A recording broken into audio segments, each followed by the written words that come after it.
బీసీల సమర శంకారాన్ని పూరించడానికి ఉద్యమాల కిల్లా అయినటువంటి వరంగల్ నుండి బీసీల యుద్ధ పేరిని మోగించినటువంటి బీసీ అన్నదమ్ములకు అక్కచెల్లెలకు చేతులు జోడించి వందనాలు చేస్తా ఉన్నాం.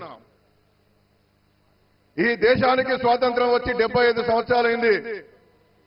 ఈ దేశంలో 75 సంవత్సరాలుగా రాజ్యాంగం అమల్లో ఉన్నది. ఇవాళ బీసీల లెక్కలు చేయమంటే చేసినటువంటి వాళ్ళు మనం 60% ఉంటే ఇవాళ మనం 45% ఉన్నారని చెప్తా ఉన్నారు. ఎంత అన్యాయం! మన లెక్కలు తీయరు, తీసినటువంటి లెక్కలను చక్కగా చెప్పరు. ఇచ్చినటువంటి హామీ మేరకు 42% ఇయ్యవయ్యా అంటే మేము లెక్కలు చేస్తే ఇవాళ 45% వచ్చింది, మీకు 42% ఎక్కడ ఇవ్వాలనే పరిస్థితి ఇవాళ ఈ రాష్ట్రంలో కనబడుతున్నది. ఒక్కసారి ఆలోచన చేయాలి. ఎన్నాళ్ళు మోసపోదాం, ఎన్నాళ్ళు కూనీ అవుదాం, ఎన్నాళ్ళు మనం బానిసలుగా బతుకుతాం. ఏనాడో ఒకనాడు మన వాటాను మనం సాధించుకునేటువంటి దిశగా మనమందరం కూడా ఏకం కావాల్సినటువంటి అవసరం ఉన్నది.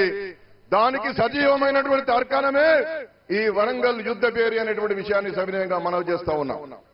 ఎవరో ఒకరు పుట్టాలి, ఎవరో ఒకరు నిర్ణయం తీసుకోవాలి, ఎవరో ఒకరు ముందుకు రావాలి. కాబట్టి ఆనాటి నుండి 50 ఏళ్లుగా ఆర్ కృష్ణన్న గారు పోరాటం చేసిండ్రు. అనేక మంది ఉద్యమకారులు పోరాటం చేసిండ్రు. ఇవాళ తీన్మార్ మల్లన్న పోరాటం చేస్తున్నాడు. ఇది ఆరాటం కాదు, ఇది పోరాటం. ఈ యుద్ధ పేరి మనం ఏకం కాకపోతే, సంఘటితంగా ఉండకపోతే, మా హక్కులు ఏంటని చెప్పి మనం అడగపోతే, మా వాటా అని చెప్పి మనం అడగకపోతే మనల్ని కూనీ చేసేటటువంటి అవకాశం ఉన్నది. కాబట్టి సోదరులారా, సోదరీమణులారా, అన్నరారా, తమ్ములారా, మనకు జరుగుతున్నటువంటి అన్యాయాన్ని నిలదీసేటటువంటి పరిస్థితి రావాలని చెప్పి మీ అందరికీ కూడా మనవి చేస్తా ఉన్నాం. ఇది యుద్ధ పేరి అని చెప్పి దీనికి నామకరణం చేసుకున్నాం. అనేక మంది మహనీయులు, చాకలి ఐలమ్మ గారు, కొండా లక్ష్మణ్ బాబూజీ గారు, శివశంకర్ గారు మహనీయుల యొక్క ఈ ప్రాంగణంగా దీన్ని తీర్చిదిద్ది బీసీలు ఏకమవుతున్నారు. బీసీలకు అన్యాయం జరిగితే ఊరుకోరు, నిలదీసేటటువంటి పరిస్థితి ఈ రాష్ట్రంలో వచ్చింది. వారి వాటా వారికి ఇవ్వాలనేటువంటి విధంగా ఈ యుద్ధ పేరు ఒక సందేశం అనేటువంటి విషయాన్ని మనవి చేస్తా ఉన్నాం. ఈ మధ్య కాలంలో మనం అందరం కొట్లాడితే సామాజిక ఆర్థిక కులగన ఈ ప్రభుత్వం చేసింది. నేను మళ్లీ ఉటంకిస్తా ఉన్నాను. ఈ రాష్ట్రంలో మనం 60% ఉంటే ఇవాళ ఉత్తమ్ కుమార్ రెడ్డి గారు ఏం చెప్తున్నారంటే మీరు 45% ఉన్నారంటున్నారు. ఇది కూని అని చెప్పి నేను అంటా ఉన్నా. మేము 60% ఉంటాం. కొంతమంది ఇళ్లలో రానియలేదు అంటున్నారు. ఇళ్లలో రానియకపోతే ప్రధాన కూడళ్లలో నామోదు కేంద్రాలను పెట్టండి, 15 రోజులు ప్రత్యేకమైన డ్రైవ్ ఇవ్వండి, మా 60% లెక్కలు వచ్చేటట్టు చేయండి. అది మీ చిత్తశుద్ధి. కానీ వాళ్ళు రాణిస్తలేరని చెప్పి తప్పించుకునే ప్రయత్నం చేస్తున్నారు. మీరు 42% స్థానిక సంస్థల్లో రిజర్వేషన్లు ఎట్లిస్తున్నారు.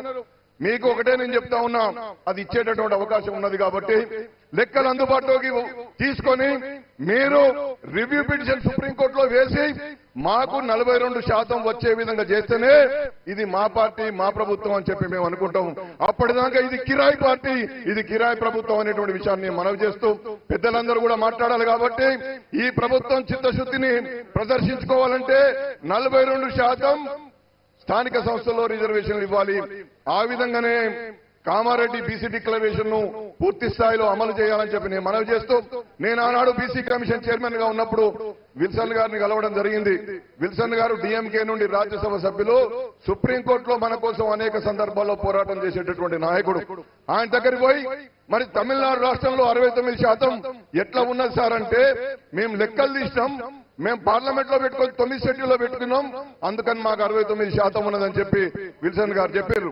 అదే విషయాన్ని వల్ల నేను రాష్ట్ర ప్రభుత్వాన్ని అడుగుతున్నా, మీరు లెక్కలు తీసిండ్రు, లెక్కలు మీ దగ్గర ఉన్నాయి, మీరు రివ్యూ పిటిషన్ వేసి విద్యా, ఉద్యోగ, రాజకీయ రంగాల్లో మా జనాభా ప్రకారం రిజర్వేషన్ ఇవ్వాలనేటువంటి డిమాండ్ చేస్తూ ఈ యుద్ధ పేరి ఆరంభమైంది, సమరశంకారం ఆరంభమైంది. బీసీలు గల్లీ గల్లీ నుండి కదులుతున్నారు. దీన్ని నిర్లక్ష్యంగా తీసుకుంటే బీసీలు తగిన గుణపాఠం చెప్పేటటువంటి రోజులు త్వరలోనే వస్తాయని చెప్పి నేను మనవి చేస్తూ సభా వేదిక మీద ఉన్నటువంటి పెద్దలందరూ కూడా శిరస్సు వంచి వందనాలు చేస్తూ ఇది ఆరంభం, ఇక్కడితో ఆగద్దు, దీన్ని కొనసాగిద్దామని చెప్పి మనవి చేస్తూ మీ అందరికీ మరొకసారి ధన్యవాదాలు తెలియజేస్తూ సెలవు తీసుకుంటున్నాను.